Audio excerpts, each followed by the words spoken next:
बसपा प्रमुख मायावती जी, सपा प्रमुख अखिलेश यादव जी, राजद नेता तेजस्वी यादव जी, क्या आपको इस बात का अंदाजा भी है कि आपकी लड़ाई किससे है? अगर अंदाजा है तो उससे लड़ने की क्या तैयारी की हुई है आप सब ने? क्या आपको मालूम है कि पूरे देश में आरएसएस की 59,000 शाखाएं संचालित की जा रही है? जब आप सो रहे होते हैं, इन शाखाओं में संघ के सदस्य एकत्रित हो चुके होते हैं। संघ 12 भाषाओं में 30 पत्रिकाएं प्रकाशित कर नियमित रूप से 2 लाख गाँव तक भेज रहा है। अभी कुछ महीने पहले हरियाणा में इन पत्रिकाओं को पहुँचाने वाले 572 डाकियों का सम्मान भी किया गया। संघ ने विगत 2 सालों में नारद जयंती पर अलग अलग जगहों पर कार्यक्रम कर 2000 से ज्यादा पत्रकारों को सम्मानित किया।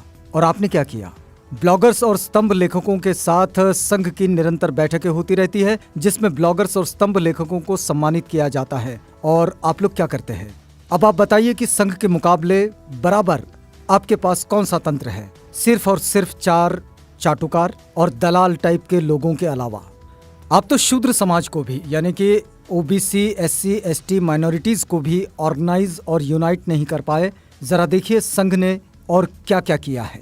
देश के लगभग 65% ओबीसी समाज के लोग बजरंग दल में हैं, विश्व हिंदू परिषद में हैं, शिवसेना में हैं, गोरक्षा दल में है, आरएसएस में है, हिंदू युवा वाहिनी में है, श्री राम सेना में है, गायत्री परिवार में है, आर्य समाज में है, स्वाध्याय परिवार में है, करणी सेना में है और जितने भी देश में धार्मिक संगठन है सभी में है। सिर्फ यहाँ नहीं है ओबीसी के लोग, न्यायालयों में जज नहीं है, सरकारी वकील नहीं है, यूनिवर्सिटीज में प्रोफेसर नहीं है, शासन में सचिव नहीं है, आईएएस आईपीएस ऑफिसर नहीं है, डिप्टी कलेक्टर और एसपी नहीं है, बड़ी बड़ी कंपनियों में सीएमडी या डायरेक्टर नहीं है, जनसंख्या के अनुपात में मंत्री, विधायक और सांसद नहीं है, मीडिया में मालिक, संपादक और ब्यूरो चीफ नहीं है।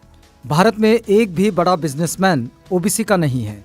मनुस्मृति की वापसी रोक सके तो रोक लें।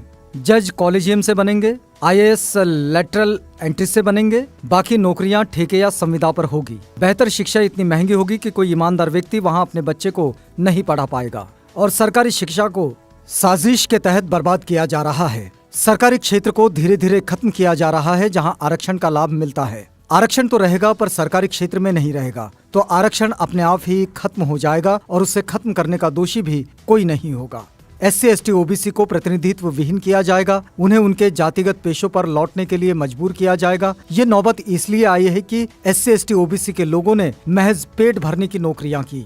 एससी, एसटी, ओबीसी के जिन लोगों ने, यानी कि जिन महापुरुषों ने 1848 से 1956 तक 108 वर्ष के कठिन संघर्ष की बदौलत मिले शिक्षा, नौकरी एवं राजनीति के अधिकारों का लाभ लिया, उन्होंने अपना समय, बुद्धि, पैसा, हुनर का सिर्फ और सिर्फ व्यक्तिगत फायदे के लिए उपयोग और प्रयोग किया। पे बैक टू सोसाइटी नहीं किया। संविधान बचाओ क्रांति को फैलाओ पूरे देश में, लोग अपने आप जुड़ते चले जाएंगे। नेताओं की ये पहली और नैतिक जिम्मेदारी है, क्योंकि समय बहुत कम बचा है। असगर ने एससी, एसटी, ओबीसी को निगलना शुरू कर दिया है। अगला नंबर किसका है, इस विषय पे चिंता कीजिए।